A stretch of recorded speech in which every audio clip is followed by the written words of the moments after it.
제가 신앙생활 하면서 늘 궁금하고 참 수수께끼 같은 것 중에 하나는 초대교회 성도들이 참 열악한 가운데서 어떻게 저렇게 신앙을 지킬 수 있었을까 하는 궁금증입니다.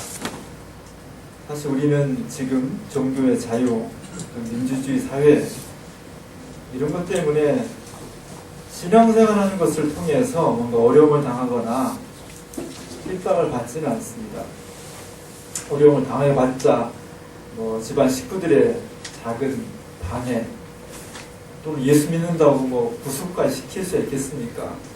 감옥을 간다 하더라도 거긴 다 인권이 어느 정도 보장되어 있고 옛날에 비교하면 훨씬 안전과 또 신앙의 자유가 보장되어 있는 거죠. 그러나 2000년 전에 특히 로마의 박해를 받던 우리의 신앙의 선배들은 지금은 우리가 도저히 상상할 수조차 없는 공포와 전율, 긴장, 핍박 이런 것을 당하면서 살았습니다. 내가 예수를 믿는다는 것은 저런 고통을 기꺼이 감수하겠다는 결단이 전제되어 있는 거죠. 이 그림은 그냥 그 당시 상황을 표현한 건데, 한쪽에서 실제로 사람들이 보는 콜로세움에서 로마의 황제들이 기독교인들을 상대로 사자밥이 되게 했습니다. 여기 그냥 고사하게 표현했죠. 그러나 실제로 사자가 사람을 잡아먹는다. 동물의 악을 보면 사자가 사슴 같은 거 잡아먹죠. 사슴에게 은총을 베풀어서 권히 죽이지 않습니다. 그냥 산채로 뜯어먹습니다. 기독교인이라고 사자가 이 사람의 기독교니까 좀 봐줘야지. 절대 그런 은혜를 베푸지 않습니다. 자기 평소 습관대로 사람을 뜯어먹는 겁니다. 그냥. 다행히 숨통을 딱 끊어서 먼저 죽이고 나서 먹으면 그 고통을 모르겠지만 숨이 다 붙어있는 가운데에서 팔이 먼저 잘릴 수도 있고 다리가 뜯어먹을 수도 있는 겁니다. 그런 공포. 그런 공포와 아픔을 많은 사람들이 보여주는 겁니다. 사람을 죽이는 방법 중에 가장 고통스럽게 죽이는 것 중에 하나가 화형입니다. 왜냐하면 모두가 다 바로 죽지 않기 때문이죠. 발끝에서부터 뜨거운 열기가 올라 사람을 태워서 그 고통, 그 아픔은 상상할 수 없는 아픔이었습니다. 이런 것들을 당하면서도 어떻게 사람들이 그 신앙을 포기하지 않고 지킬 수 있었을까? 자기 형제가, 자기 친구가, 자기 동네에 있는 이웃이 저런 고통스럽게 죽어가는 것을 보면서도 돌아서지 않고 끝끝내 자기 신앙을 지키면서 그리스도를 믿었을까? 그런 사람이 있었기 때문에 오늘날까지 신앙이 단절되지 않고 나에게까지 온 것이거든요. 130년 전에 이 땅에 기독교가 전파되었을 때 사실 기독교를 전파한 사람은 아주 앳된 청년이었습니다. 언더우드와 펜셀러라는 청년, 1885년대에 들어왔는데 언더우드와 펜셀러가 1859년생입니다. 우리나라 나이로 27살, 만으로 치면 25, 6 되는 거죠. 저 왼쪽 끝에 첫 번째가 언더우드고 두 번째가 펜셀러입니다. 되게 젊죠? 예나 지금이나 서양이나 우리나라 20대 중반이면 한참 젊고 사실 뭔가 뭔지 잘 모르는, 철 모르는 그런 청년이잖아요. 그런 사람들이 이 땅에 들어와서 130년 전에 조선이란 땅 잘 알지도 못하고 치안이나 국교 이런 것들이 제대로 이루어지지 않은 땅, 그래서 자기가 저곳에 가서 어떠한 위험과 고통이 있을지, 어떤 죽음의 사건이 기다리고 있을지 전혀 예측할 수 없는 상황, 먹는 거, 자는 거, 생활하는 거 모든 것이 보장되어 있지 않은 그런 땅에 간다는 것. 우리로 치면 지금 아시아에 그 치안이 잘 되어 있지 않는 미얀마나 네팔이나 스리랑카나 아니면 저 아프리카에 우리나라 국교와 인권이 제대로 맺어져 있지 않는 곳에 홀골단신으로 가서 오직 하나 예수를 그리스도로 증거한다는 그 이유 때문에 가는 겁니다. 어떤 열정이 있었을까? 저 사람들이 바보였을까? 저 사람들이 무모한 사람들이었을까? 다 나름대로 공부한 사람들이고 꿈이 있고 평안과 안락한 그런 미래를 꿈꾸던 사람이었을 텐데 그 모든 것들을 시대의 조류를 하루아침에 무화시키면서 동방의 미지의 땅 조선으로 왔던 이유와 동기는 무엇이었을까? 그런 것들이 사실 상당히 궁금하게 되는 겁니다.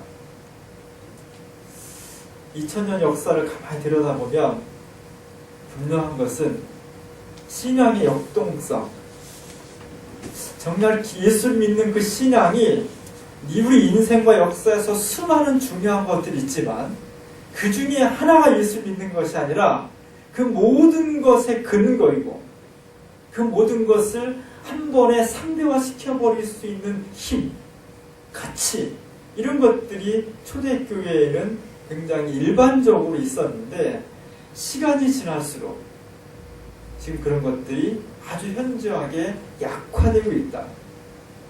우리 인생과 의식과 삶에 있어서, 가치에 있어서 초대교회 신도들이 가졌던 예수는 그리스도라는 이 신앙 고백이 차지하고 있던 비중, 중요성, 결단, 이런 것들이 정말 우리에게 얼만큼 남아있는 것인가. 130년 전에 이 땅을 밟았던 초대 선교사들의 열정과 신앙과 결단, 그 뜨거운 마음들이 시간이 가면 갈수록 우리 가운데 점점 열버지고 있다. 이런 절대성의 상실, 이 세상 소중한 것이 많고 내가 꿈도 있지만 그 모든 것을 한 번에 아무것도 아닌 것처럼 대설물처럼 만들어버린 절대적인 것, 하나님의 절대적인 권능, 절대적인 신앙성, 이런 것들이 지금은 완전히 없는 것은 아니지만 무지무지하게 많이 축소돼 버렸다. 그 빈 공간에 대신 차지하고 있는 것, 그것은 도덕주의입니다. 기독교는 도덕적이어야 되죠. 예의 바라야 되고 법을 준수해야 되고 사람들을 사랑해야 되고 이웃과 친절하게 대해야 되고 사이좋게 지내야 되고 내게 있는 것을 나눠야 되고 그렇습니다. 기독교는 그런 도덕을 소중히 여깁니다. 그러나 기독교의 진리가 이렇게 도덕주의화 되어버렸을 때 교회에 와서 신앙을 이렇게 나눈 이야기가 착하게 살아야지, 남을 돌보며 살아야지, 사회에 뭔가 이바지하며 살아야지, 이런 것에 그치게 될 때 굳이 교회에 나올 이유가 없는 거죠. 그런 이야기, 그런 삶은 굳이 교회에 나오지 않아도 이렇게 시간을 쪼개서 헌금을 드리고 내 능력을 드리고 인생을 헌신하면서 나오지 않아도 얼마든지 그런 교양 강좌와 도덕 강좌는 우리를 사회 주변의 시민단체를 통해서 얼마든지 들을 수 있는 겁니다. 기독교가 이렇게 도덕을 소중히 여기지만 도덕주의에 매몰당하지 않을 수 있는 그런 길을 찾아야만 기독교의 폭발적인 복음의 능력을 우리가 간직하고 그것을 우리 삶 속에서 표현해낼 수가 있는 것입니다. 그게 뭘까 궁금합니다. 오늘 마가복음 13장은 보통 마가의 묵시록이라고 말을 합니다. 마가복음 13장에는 세상의 종말이 오면 세상의 종말이 올 것이라는 긴박함이 전체에 깃들어져 있습니다. 사실 마가복음은 70년 경기에 쓰여졌으니까 예수님이 30년 전에 돌아가셨고 한 40년 후에 기록되어 있는 거죠. 예수님 당시로부터 예수님을 직접 본 사람 1세대, 그런 사람들의 신앙이 아직 뜨겁게 살아있을 때의 정서와 신앙의 핵심들을 간직하고 있는 겁니다. 여기에 보면 예수님은 반드시 다시 오신다는 거죠. 예수님이 사람들이 보는 앞에서 십자가 들려 죽었는데, 정말 처참하게 죽었는데 다시는 깨어날 수 없을 정도로 그렇게 완전히 죽었는데 그분이 부활하셨고 그 부활하신 분이 하늘로 승천하셨는데 다시 언젠가 오신다는 거죠. 재림의 신앙이었습니다. 그림으로 그리면 조금 유치하게 표현되죠. 예수님과 그 하늘이 열리고 천군 천사가 막 있고 만화 같은 그런 우리가 지금 느낄 때 항상 만화처럼 느껴집니다. 많은 사람들이 그래서 바라보고 영접하고. 그러나 사실 지금부터 2000년 전에 우리는 시대와 장소를 떠나서 예수를 간접적으로 경험하지만 예수님을 근거리에서 직접 쫓아다니며 그분의 말씀과 삶을 체험했던 사람들이 느꼈던 심정은 예수님 다시 오실 거야. 그때는 하늘이 열리고 이 땅 저 땅에서 고난받는 수많은 기독교인들이 예수님으로부터 영접을 받을 것이며 억울하게 당하는 사람, 신앙 때문에 사자밤이 되었던 사람, 불에 타 죽었던 사람들, 이런 사람들을 주님께서 구원해 주시고 신앙을 핍박했던 사람들, 불의를 행했던 사람들이 심판을 받을 것이다. 우리는 구원의 백성으로, 악을 행한 사람들은 심판의 자리로 옮겨질 것이라는 확고한 믿음을 간직하고 있었습니다. 그리고 그것이 먼 이야기가 아니라 바로 내 인생이 끝나기 전에, 이 세대가 하기 전에 분명히 오실 것이라는 확신, 그것이 몇 날, 며칠, 몇 시에 어떻게 온다는 것은 하나님만 아시는 것이지만 분명한 것은 예수님께서 다시 오신다는 것. 그분이 오시면 이 땅에 공의가 다시 세워지고 불의가 심판을 받으며 우리는 구원의 백성으로 영생에 들어간다는 것. 그 사건이 아주 먼 사건이 아니라 바로 내 인생 가운데에서 이루어질 것이라는 확신. 이런 것들이 초대교회의 일반적인 분위기였다는 겁니다. 바로 그 분위기 속에서, 그 신앙 고백 속에서 우리는 정말 상상할 수도 없는 고통과 핍박을 견뎌내면서 인간의 근본적인 욕망을, 생존의 욕망을 거슬리면서까지 목숨을 기꺼이 버릴 수 있었던 결단과 신앙이 거기서 생겨났습니다. 문제는 이러한 초대교회의 뜨거운 신앙적인 열정과 결단이 2000년의 기독교 역사 속에서 무척이나 많이 흐려졌다는 거죠.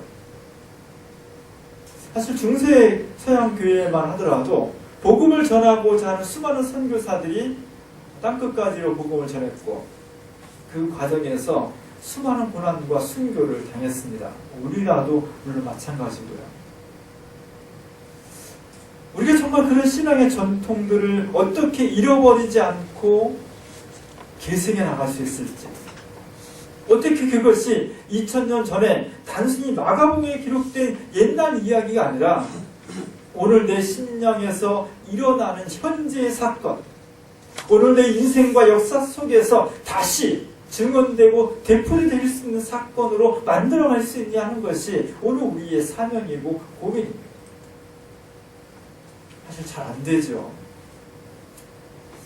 왜 그렇게 됐을까? 종말은 두 가지로 나눌 수 있습니다. 하나는 개인적인 종말입니다. 그것은 죽음이죠. 모든 사람은 죽습니다. 근데 옛날에 비하면 평균 수명이 훨씬 많이 늘어났습니다.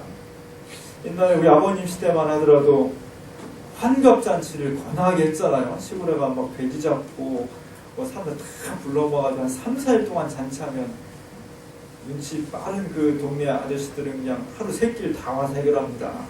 어이 김씨 하면 들어가지고. 지금 환갑잔치 안 합니다. 지금 환갑잔치 욕먹어요. 환갑잔치는 식구들끼리 모여서 간단히 식사하든지 아니면 부모님 다 살아계신 두 분 다 해외여행 보내는 약화됐습니다.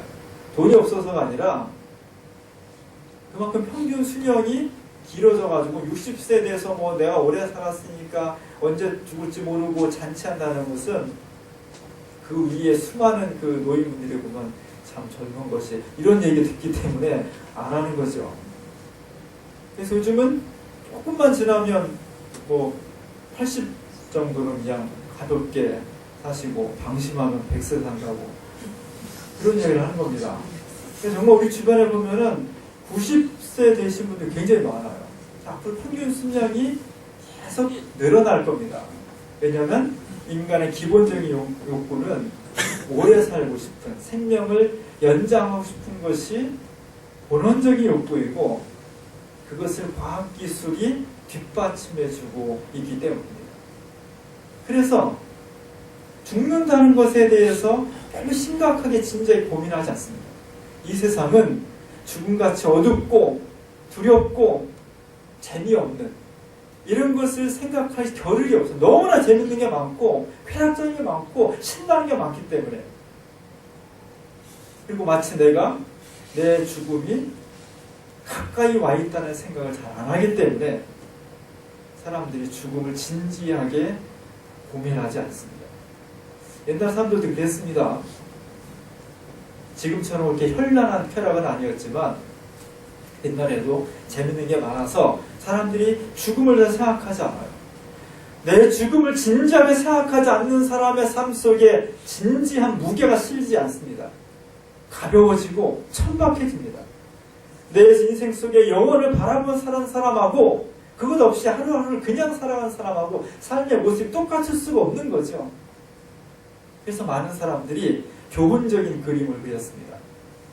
메멘토 모리, 내 죽음을 기억하라는 거죠.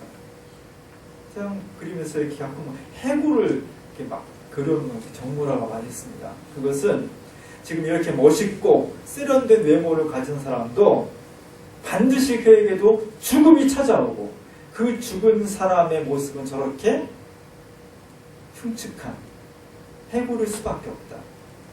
나는 언젠가 저렇게 쓰러질 존재일 수밖에 없다는 것을 삶의 순간순간마다 잊어버리지 말고 반드시 기억하면서 살아야 우리의 개인의 인생과 역사가 좀 더 진지해질 수 있다는 교훈을 우리에게 주고 있는 거죠. 진보적인 교회들일수록 개인의 죽음을 잘 이야기하지 않습니다.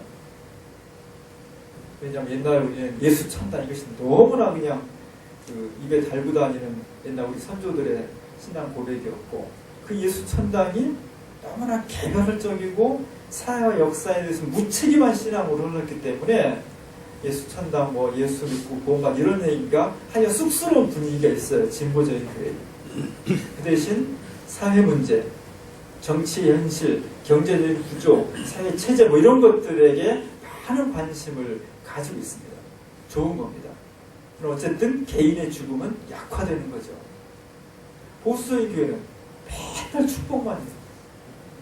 이렇게 하면 축복받고 저렇게 해도 축복받고 이 세상에서 축복받고 죽어서도 축복받고 교회가 이렇게 해야 성장하고 저렇게 해야 크고 십자가조차도 축복을 받기 위한 수단 뭐 이러냐고 해서 진보진영 교회든 보수진영 교회든 어쨌든 죽음에 대한 진지한 성찰을 하지 않는 그런 분위기가 되어버렸습니다. 이것이 개인의 종말에 대해서 깊이 고민하지 않는 신앙의 요소를 갖게 되는 겁니다. 우리 시대의 논객 중에 진중권이라는 사람 있죠. 아버님이 감리교 목사님인데 저는 진중권 같은 스타일을 참 싫어합니다. 너무 거침없이 너무 무례하게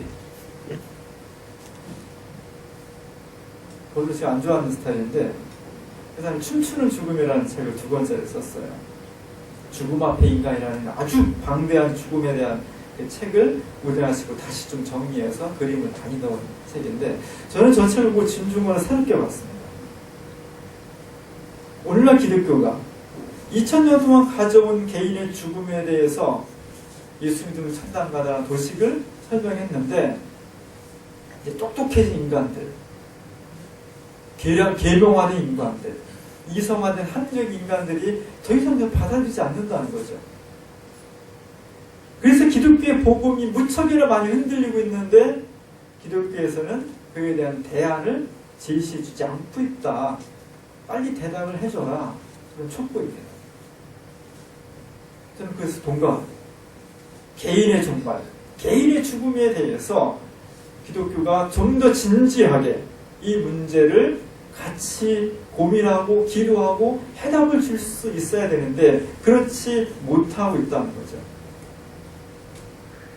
역사적인 종말, 개인의 종말과 또 하나 역사적인 종말이 있습니다. 아까 그림에 나와 있는 것처럼 전체 우주가 하나님 앞에서 심판을 받으며 새롭게 되고 종말이 온다는 19세기, 20세기에 들어서 수많은 종말론들이 성행을 했습니다. 특별히 이단 종파에서 사람들을 끌어모으는데 시한부 종말론을 활용을 했습니다. 기억하시죠? 1992년도 10월 달에 휴거가 되고 종말이 옵니다. 저때 정말 대단했습니다. 많은 지식인들도 끌려 들어갔고요. 왜 저런 게 흥행할 수 있을까요? 기존 교회에서 종말에 대해서 자꾸만 회피하기 때문입니다.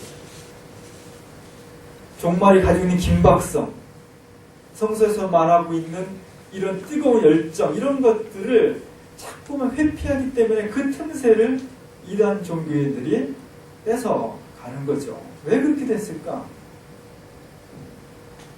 18세기, 19세기부터 서양에서는 합리주의가 발전합니다. 세상은 발전하고 있고, 세상은 계몽되고 있고, 세상은 더욱더 아름다운 세계로 변할 것이라는 그런 신념들이 확산되게 되겠습니다. 특히 사회를 바라보는 사상들은 사실 막스나 이런 사람들을 통해서 체계적으로 사회를 분석하기 시작했는데, 그 이전의 철학이든 막스의 사상이든 그 이후의 사회론자들이든 현재까지 나온 이론 중에 가장 위대한 이론 중에 하나는 변증법이라고 해요. 변증법은 하나의 주제가 있으면, 의자가 있으면 거기에 반대가 생기고, 이 둘이 치열하게 논쟁을 하다가 딱 중간 아니면 더 좋은 하나의 새로운 의자가 생긴다는 거죠. 이 의제에서 또 반대가 생기고, 또 막 치열하게 싸우다가 또 다른 게 생기고, 이것이 논리와 역사의 발전 방식이라는 거죠. 중요한 것은 저런 도식이 지향하는 것은 역사는 계속 발전한다는 겁니다. 이런 생각들이 기독교 안에서 상당히 많이 들어와 있는 거죠. 그리고 이것이 이 시대의 교양이 되어버린 겁니다. 성경은, 기독교는 우리가 아무리 발전하고 아무리 우리에게 능력이 있어도 어느 순간 하나님께서 이 땅 위에 종말을 선언할 것이며, 그 앞에서 개인이든 역사든 모든 것이 한순간에 끝을 내고 심판받고 새롭게 되는 처음과 끝이 있다는 것이 기독교의 역사관인데, 19세기 이래로 우리 사회는 끊임없이 발전할 수 있다. 인간의 과학기술을 근거로 해서 역사와 사회는, 인류는 끊임없이 발전할 수 있다는 것이 보편적인 관념이 되어버렸습니다. 그럴수록 종말에 대한 의식은 약화되는 겁니다. 오늘 우리는 이러한 시대를 살고 있습니다. 정말 종말이 올까? 저도 잘 깊이 고민하지 않습니다. 그건 마치 이단 소종파나 아니면 아주 꼴통 보수적인 신앙 가지는 사람들이 생각하는 것으로 은연중에 치부하는 경향이 있어서 잘은 고민을 못하지만, 정말 우리에게 종말이라는 것을 이렇게 쉽게 가도 되는 걸까? 이렇게 비켜가도 되는 걸까? 저는 요즘 그렇지 않다는 생각이 더 강하게 대두되고 있습니다. 사람은 가능하면 오래 살아야죠. 개인의 종말, 개인의 죽음, 오래 살아야 됩니다. 근데 너무 오래 살지는 않았으면 좋겠어요. 우리가 제가 좀 나이를 더 먹으면 또 생각이 바뀔지 모르겠지만, 주변에 너무 오래 사시는 분들 보면, 사람이 모든 자연 생명체가 태어남이 있고 또 쇠락의 과정이 있고 죽음이 있다면 그 거대한 하나님의 창조 질서에 순응하는 것이 지혜일 수 있겠다 하는 생각입니다. 역사의 종말은 정말 안 오는 걸까? 저는 올 것 같아요. 물론 제가 죽는 그 순간, 내가 살아가는 그 순간에 올지는 잘 모르겠지만 정말 올 것 같아요. 수많은 이유가 있는데, 제가 생각하는 이유는 기후변화가 심상치 않다는 거예요. 기후의 변화는 한 지역의 문제가 아닙니다. 지구 전체의 문제거든요. 킬로반자로에 삽니다. 킬로반자로에 사면 뭐가 살아요? 표범이 살죠. 표범과 함게 도일망한 것은 만년설입니다.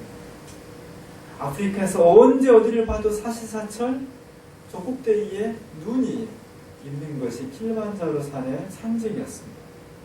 지금 눈이 거의 다 녹았습니다. 빙하가 녹습니다. 빙하가 녹으니까 북극곰이 굶어 죽습니다. 북극의 오존층에 구멍이 점점 확대되어지고 있습니다. 기후가 1도 변하는 게 뭐가 그렇게 심각하냐 생각할지 모르지만 이 세상 모든 생명체는 보이지 않는 플랑크톤에서부터 동물과 인간에 이르기까지 아주 촘촘한 사슬관계로 연결되어 있는 거거든요. 이 기후가 변한다는 것은 생태계 전체가 요동을 치는 겁니다. 앞으로 정말 2, 3도만 더 올라가도 어떤 결과가 나올지 모를 정도인데, 문제는 이 기후가 변화되는 것의 요인이 제어되지 않고 있다는 겁니다. 끊임없이 기후가 변화되는 것을 촉진하는 것이 우리 사회의 구조입니다. 또 하나는 핵무기가 일반화되고 있습니다. 지구는 핵폭탄을 경험했죠. 그것이 얼마나 두렵고 끔찍한 것인가를 역사를 통해서 보았습니다. 핵발전소는 무지무지하게 많이 늘어나고 있거든요. 2011년에 후쿠시마에서 핵발전소가 폭발했습니다. 아직도 끝나지 않았습니다. 거기서 나오는 오염수 계속 바다로 들어가고 있고, 요새 생선 못 먹죠. 회 좋아하는 사람들은 몸에 안달이 났습니다. 앞으로 계속 그렇게 될 겁니다. 문제는 저것이 일본의 얘기도 아니고 바로 우리의 문제가 되겠다는 것. 그리고 우리 이 문제가 계속해서 중동으로, 동남아시아로, 아프리카로 확산되고 있다는 것. 정말 어느 누군가 고의든 실수든 이 땅에 다시 핵 발전소가 폭파된다면 핵무기 폭탄과 똑같은 위험과 후유증을 가질 수밖에 없다는 것. 근데 이것을 막을 방법이 없다는 것. 요즘 시장에 가면은 생선 장수들이 한숨을 쉬고 있습니다. 후쿠시마에서 오염수가 그 바다로 들어갔다는 것 때문에 사람들이 생선 먹기를 꺼려하고 있죠. 저는 생선을 사 먹고 싶어요. 왜? 생선 파는 사람은 어떻게 살아? 소비를 해줘야 살아가는 거거든요. 우리 사회의 구조가, 전 세계의 구조가 소비와 생산의 패턴을 깰 수 없는 구조가 되어버렸습니다. 끊임없이 생산해줘야 돼. 공장이 멈추는 순간 거기에서 많은 사람이 굶어 죽게 돼 있어요. 생산은 어떻게 되냐? 소비를 해줘야 돼. 소비와 생산을 끊임없이 서로 자극해서 확대시키지 않으면 이 지구가 공황에 빠진다는 거예요. 세계 경제가. 세계 경제가 공황에 빠지면 전쟁으로밖에 해결할 수 없는 겁니다. 이 구조가 지금으로서는 바뀔 가능성이 없다는 거예요. 이 구조가 계속된다면 지구의 앞날은 종마로 치달을 수밖에 없다는 것이 두려운 겁니다. 또 하나 두려운 것은 기계화되고 있다는 겁니다. 사람과 기계가 지금은 굉장히 떨어져 있는 것 같지만 하이브리드라는 게 하이브리드, 자동차도 하이브리드 자동차가 있죠. 가솔린 기름을 쓰는 것과 건전지 쓰는 것이 같이 공존하는 그런 단계입니다. 기계와 인간이 공존하는 하이브리드 단계가 진행이 되고 있습니다. 우리 주변에 뼈 골절 해가지고 거기다 이렇게 나사 박은 분들도 있어요. 아주 기초적인 단계 하이브리드입니다. 그 사람 아프가니스탄 전쟁에 갔다가 군인인데 20대 초반의 군인인데 팔을 잃었습니다. 로봇 팔로 대체를 했죠. 제가 아는 그 목사님 중에 남편 목사님이 건강하셨는데 갑자기 뇌출혈로 쓰러져가지고 1년 이상 누워있습니다. 요즘 어떠시냐고 물어보기도 참 민망하죠. 얼마나 힘들고 지치겠어요. 근데 요즘 인간의 뇌에 약간한 칩을 넣어서 사람들의 그 이야기하는 것과 감각을 느낄 수 있게 하는 칩이 개발 중이라고 합니다. 저게 언제 상용화되지? 빨리 됐으면 좋겠어. 내 얘기라도 알아듣고 옛날처럼 막 같이 뭐 운동하고 뭐 쇼핑하고 놀러다니고 그렇게 못하더라도 내가 얘기하는 거라도 알아듣고 거기서 반응이라도 하면 원하는 게 없겠다는 거예요. 이 간절한 소망을 누가 제어할 수 있습니까? 어떻게 막습니까? 결국 인류의 지금의 방향은 인류에게 주어진 창의성, 창의적인 능력이라는 이 도구를 통해서 끊임없이 인간은 기계를 발견할 것이고 기계를 내 몸속에 심어나갈 것입니다. 그리고 어느 순간 기계와 인간이 분리할 수 없는 존재가 될 것이고 지금은 우리가 컴퓨터를, 지금은 우리가 기계를 제어하지만 어느 순간 가면 컴퓨터와 기계가 인간을 제어한다는 이 만화 같은 영화가 단순한 공상이 아니라 현실로 도래할 것이 분명한 방향으로 가고 있는 겁니다. 문제는 이러한 사실을 알면서도 인류가 여기에 대해서 적절한 대응을 하지 않고 있다는 것. 그것은 곧 종말에 임박했다는 증거입니다. 제가 어제 설교를 준비하면서 한신대학교 도서관에서 거기 준비하고 하늘을 보았습니다. 아름답죠? 너무 파란 하늘이었고 아름다운 가을이었습니다. 저 아름다운 가을을 내 대는 아니라 할지라도 50년 후, 100년 후에 우리 자손들이 하늘을 저런 색깔로 볼 수 있을까? 정말 그렇게 자신할 수 있을까요? 50년 후, 100년 후에 우리 하늘은 그때까지 저렇게 맑고 아름답고 순수한 하늘로 돼 있을까? 진지하게 고민을 해야 될 것입니다. 문제는 2000년 전에 그렇게 팽팽했던 종말에 대한 기대와 긴장이 사실 예수님의 재림이 자꾸 지연되면서 2000년 동안 그 긴장이 풀어졌다는 거죠. 어쩔 수가 없습니다. 복음은 곧 내가 죽기 전에 하나님께서 그리스도를 재림하게 하신다는 긴박감과 확신 가운데서 쓰여진 것이 복음인데 그것을 읽는 우리는 그런 긴장감이 전혀 없는 상황에서 복음서를 읽기 때문에 근본적으로 이것이 내 것이 될 수 없는 겁니다. 예수님이 내가 죽기 전에 오실지는 모르겠습니다. 그러나 주님은 모든 사람들이 마치 오늘 인류와 너의 죽음이 곧 찾아올 것이라는 그 긴박감, 그 절박감, 그 절실함을 가지고 하루하루 살라는 것입니다. 그 속에서 그리스도를 고백하고 그 속에서 복음을 지키기 위해서 내 목숨을 걸 정도의 결단, 그것이 없다면 하나님 나라는 우리에게 주어지지 않는다는 것이 주님의 말씀인 겁니다. 교회는 뭐하는 곳입니까?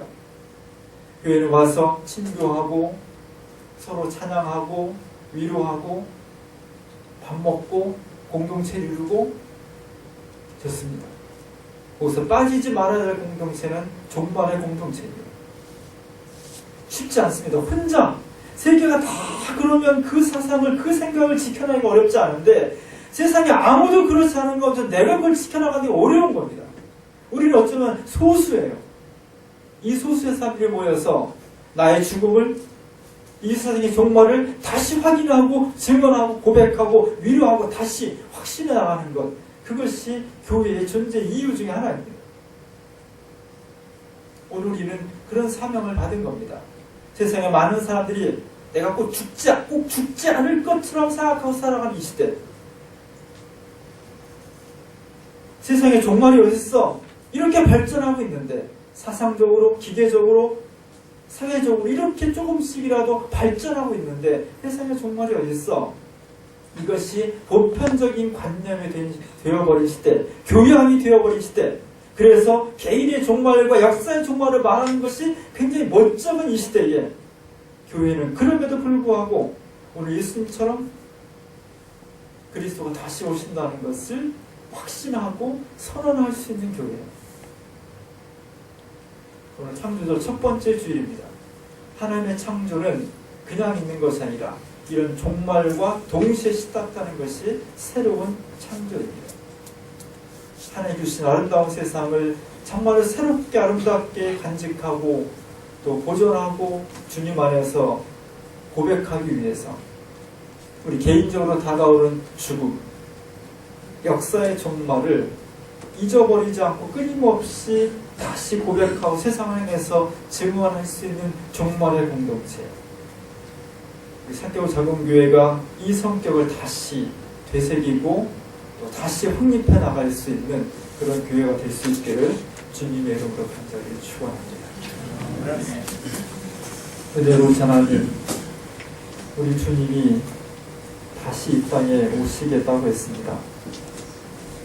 우리를 심판하고 고난과 어려움 가운데 있는 사람들을 구원하시고 온전하지 못한 우리의 인생과 역사를 완성하시겠다고 했습니다. 우리가 살아가는 동안 이 기다림과 믿음을 잃지 않도록 도와주옵소서.